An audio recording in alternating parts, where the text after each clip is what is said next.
भारत के दूसरे दुश्मन की बात करते हैं, यानी चीन। चीन यूं तो कोई ना कोई अपनी चालबाजी करते ही रहता है, लेकिन किसी ने सोचा नहीं था कि कोरोना के इस संकट काल में भी चीन वो करेगा जो आज की तारीख में वास्तविक नियंत्रण रेखा पर वो कर रहा है।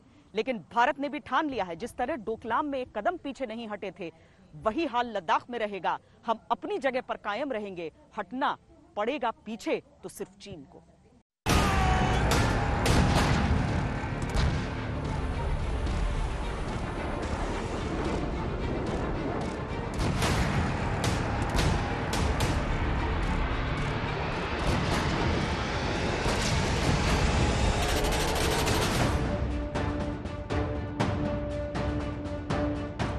दुनिया चीन के फैलाए वायरस से लड़ रही है और चीन भारत से लड़ने पर तुला है। जैसे चोरी चुपके उसने पूरी दुनिया में वायरस भेजा, वैसे ही साजिश के तहत अपने 5000 सैनिकों को लद्दाख की गलवा घाटी में उतार दिया।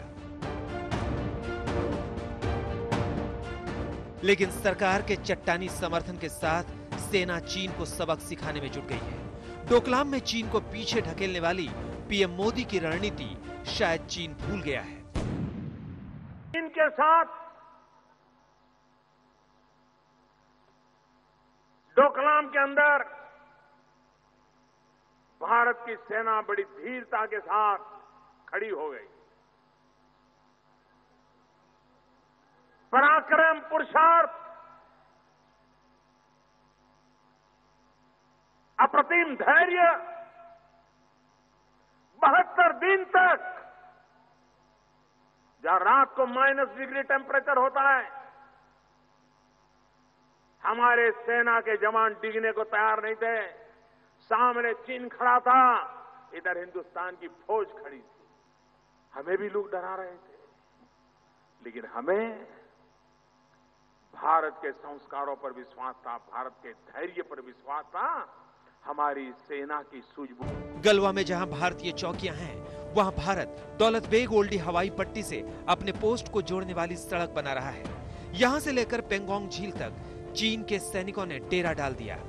आज तक संवाददाता शिवरूर और ऑस्ट्रेलिया के सैटेलाइट की तस्वीरों के जानकार नाथन रूसर की ये तस्वीर दिखाती है कि गलवा घाटी से लेकर पेंगोंग झील तक अप्रैल में नदी के दूसरी तरफ का इलाका खाली था, लेकिन मई में वहां सैनिकों की मौजूदगी नजर आ रही है। ये वो चीन के सैनिक हैं जो दोनों देशों के बीच समझौते को तोड़ते हुए यहां तक आ पहुंचे। पिछले 5-6-7 साल से हम देख रहे हैं कि बॉर्डर में एरिया में इंफ्रास्ट्रक्चर डेवलपमेंट हो रही है। चाइना यही इंफ्रास्ट्रक्चर डेवलपमेंट कर रहा है 25 साल से, 30 साल से। तकरीबन 4000 किलोमीटर की उसने हाईवे बना रखी है। कितने ही उसके हेलीपैड्स हैं, लॉजिस्टिक डंप्स हैं, इंटरनल रोड्स हैं, कनेक्टिंग रोड्स हैं, रेल एंड ट्रैक्स बन रहे हैं तिब्बत से। नेपाल के अंदर भी उसका रेल ट्रैक्स बन रहा है। तो उसका कम्युनिकेशन इतना बढ़िया हो गया, हमारा काफ़ी कमज़ोर रहा। लेकिन पिछले 6-7 साल में हमने भी कुछ इसमें तरक्की की है। आज तक को मिली जानकारी के मुताबिक चीन के सैनिकों का जमावड़ा अप्रैल के आखिरी हफ्ते में शुरू हो गया था, जिसके बाद 5 मई को दोनों तरफ के सैनिकों के बीच झड़प हुई। दोनों तरफ से जमकर पत्थर चले। चीन के सैनिकों ने कांटे वाली तार लगे डंडों से भारतीय सैनिकों पर हमला किया।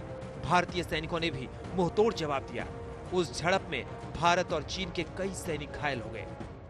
जब हमने ये 2 प्रोटोकॉल बनाए, एक 1993 में पीस एंड ट्रैंक्विलिटी एग्रीमेंट और एक 1996 में, उसमें बोला गया है कि गोली नहीं चलनी चाहिए।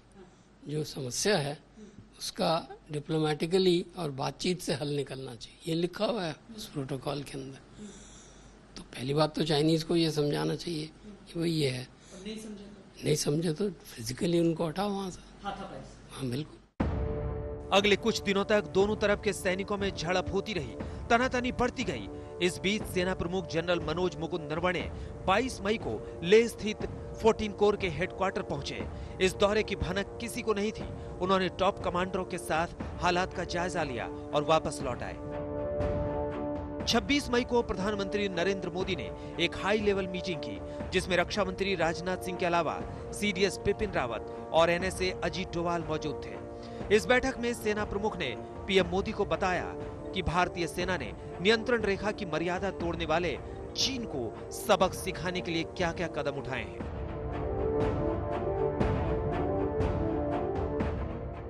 ये समय कोरोना से लड़ने का है, डेवलपमेंट, हमारा एजेंडा डेवलपमेंट का है, वॉर का नहीं है। हम चाहते नहीं है कि कन्फ्रंटेशन हो किसी भी देश के साथ। हमारी पॉलिसी अमन शांति की है, लेकिन चाइना इस बात को समझे तो। चीन की एक एक हरकत पर भारतीय सेना और वायुसेना की नजर थी। सैटेलाइट और ड्रोन लगातार उन पर नजर रख रहे थे। इस वजह से चीन ने झांसा देने के लिए एक चाल चली। पहले उसने नियंत्रण रेखा के अपने हिस्से में युद्धाभ्यास का नाटक रचा। इसी दौरान नियंत्रण रेखा पर भारत की चौकियों तक अपने सैनिकों को पहुंचाने के लिए उसने कीचड़ ढोने वाले ट्रकों का इस्तेमाल किया। ये ट्रक उसके इलाके में बन रही हवाई पट्टी के लिए कीचड़ की ढुलाई कर रहे थे। चीन ने अपने सैनिकों को इन ट्रकों में बिठाकर भारतीय चौकियों के सामने पहुंचा दिया। उसके बाद से ही दोनों तरफ के सैनिक आमने सामने हैं। चीन की ये चालबाजी पकड़ी गई और अब मोदी सरकार ने सेना को इनसे निपटने की खुली छूट दे दी है।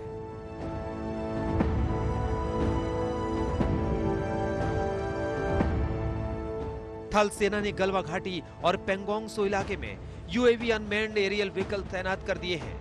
वहीं वायुसेना ने पूर्वी लद्दाख में अपनी गतिविधि बढ़ाते हुए चिनूक हेलीकॉप्टर को फॉरवर्ड इलाकों में उतारा है।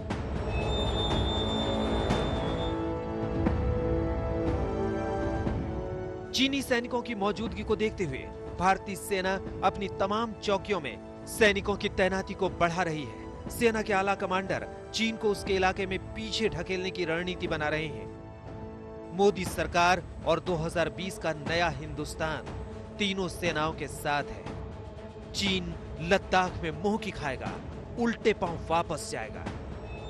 श्वेता सिंह और गौरव सावंत के साथ मंजीत नेगी, दिल्ली आज तक।